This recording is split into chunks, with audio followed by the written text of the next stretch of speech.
Hello everyone. In this video of chapter electrochemistry, I'll be talking about thermodynamics of galvanic cells, then reference electrodes, then galvanic cell which is used in day-to-day life. Thermodynamics in galvanic cells. Gibbs energy of cell reaction and cell potential will be learning first here in this head.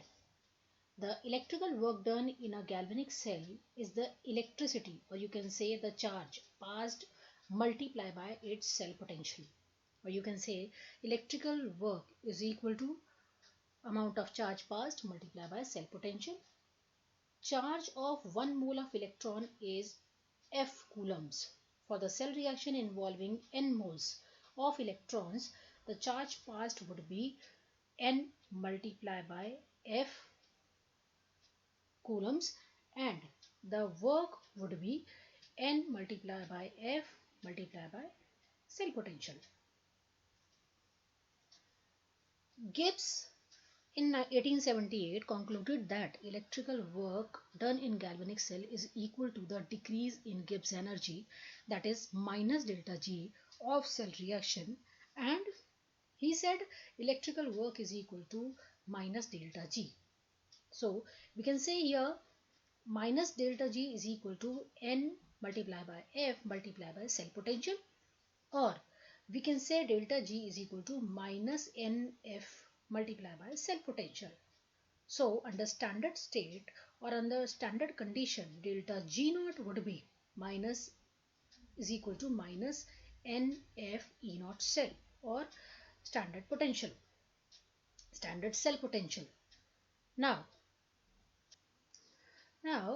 delta G naught is equal to minus NF multiplied by cell potential, and cell potential is an intensive property and delta G naught is an extensive property since its value used to depend upon the amount of the substance. If stoichiometry of this equation is multiplied by 2, the amount of substance oxidized or reduced are doubled. So delta G will also get doubled. So the moles of electron transfer will also be doubled. So we can say here delta E naught cell is equal to minus delta G naught upon NF. It will become 2 delta G naught upon 2 NF. So on cancellation of this 2 from numerator and denominator, we will get the original value, the same value which we have taken without multiplication. So E naught cell remains the same by multiplying by redox reaction by 2 even, and it means cell E naught cell is independent of the amount of substance and it is intensive property. Now standard cell potential and equilibrium constant. The relation between the standard Gibbs energy change of cell reaction and standard cell potential is given by, we know, delta G naught, or you can say minus delta G naught is equal to NF multiplied by cell potential. And the relation between standard Gibbs energy change of chemical reaction and its equilibrium is given by, in thermodynamics, is equal to delta G naught is equal to minus RT ln K.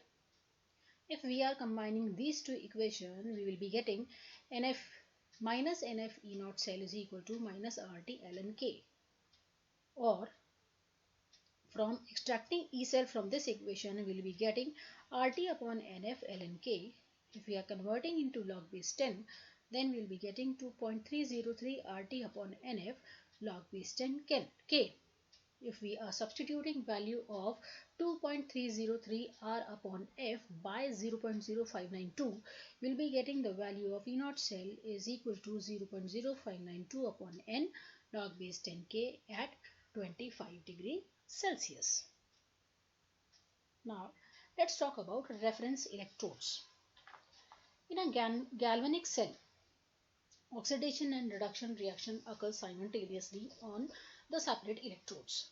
The potential associated with the redox reaction can be experimentally measured, and for the measurement of potential of two electrodes need to be combined together where the redox reaction occurs. Now we all know there are two electrodes combined together to give us redox reaction in result, and the cell potential is the algebraic sum of both the electrode potential. If one of the electrode potential is 0, then the measured cell potential value will be equal to the potential of the other electrode.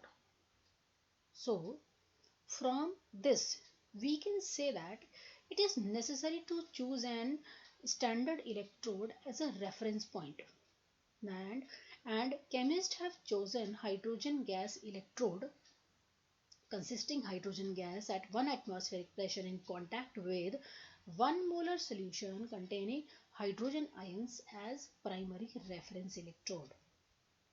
The potential of this primary reference electrode is taken as 0, and this electrode is called as standard hydrogen electrode. Standard hydrogen electrode is not the most convenient electrode. Several other electrodes like calomel, silver chloride electrode or glass electrodes with known potential are also used as secondary reference electrode. And the potential of these electrodes are determined using SHE. We can say the reference electrode is defined as an electrode whose potential is arbitrarily taken as 0 or its value is exactly known. Now let's talk about standard hydrogen electrode. Standard hydrogen electrode or SHE is consisting of a platinum plate coated with platinum black using as electrode.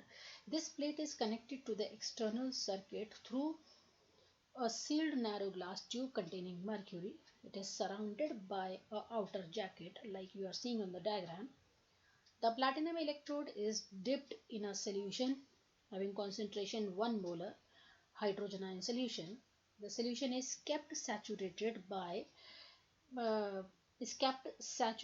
with dissolved hydrogen gas by bubbling through hydrogen gas under 1 atmospheric pressure through the side tube. This is the side tube by which hydrogen gas used to be passed, and solution remains saturated by hydrogen. Platinum does not take part as an electrode reaction. It is an inert electrode and serve as a site for electron transfer only.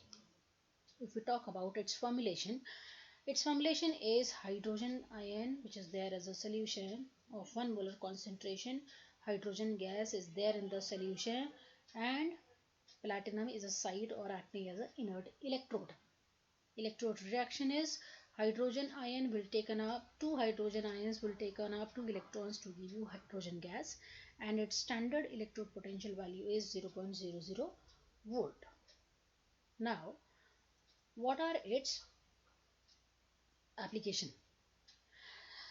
SHE is used as primary reference electrode to determine the standard potential of other electrode. To determine the standard potential of zinc electrode dipped in zinc ion, it is combined with SHE to form a cell.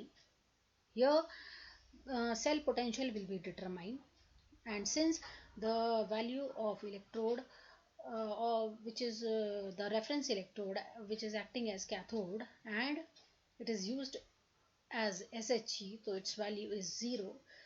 So the electrode potential by this simple formula would be calculated.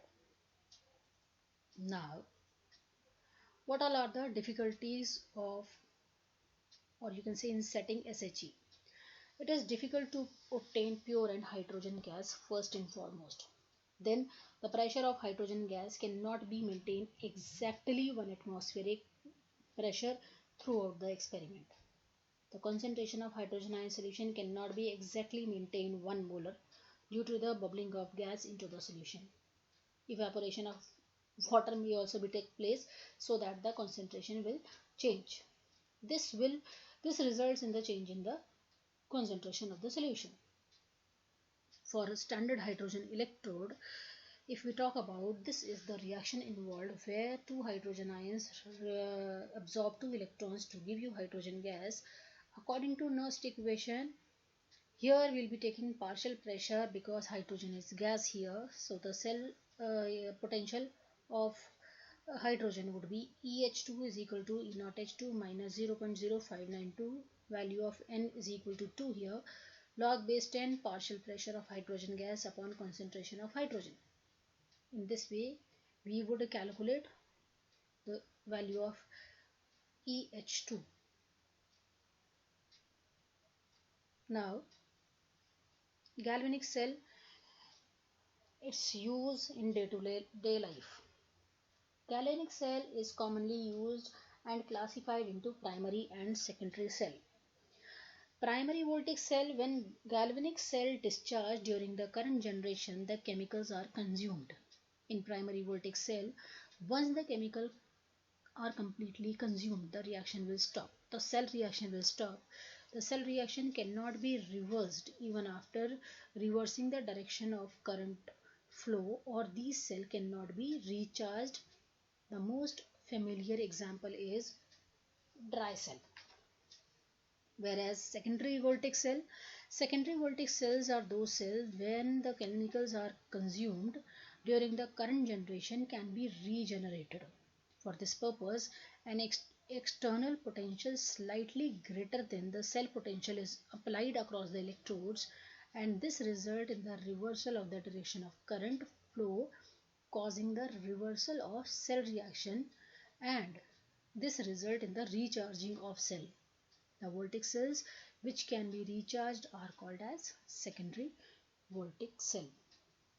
It is amazing to see that secondary cells or galvanic cells during discharge and electrolysis during recharge. Example of secondary cells are lead storage battery, mercury cell, nickel cadmium cell, etc. Thank you.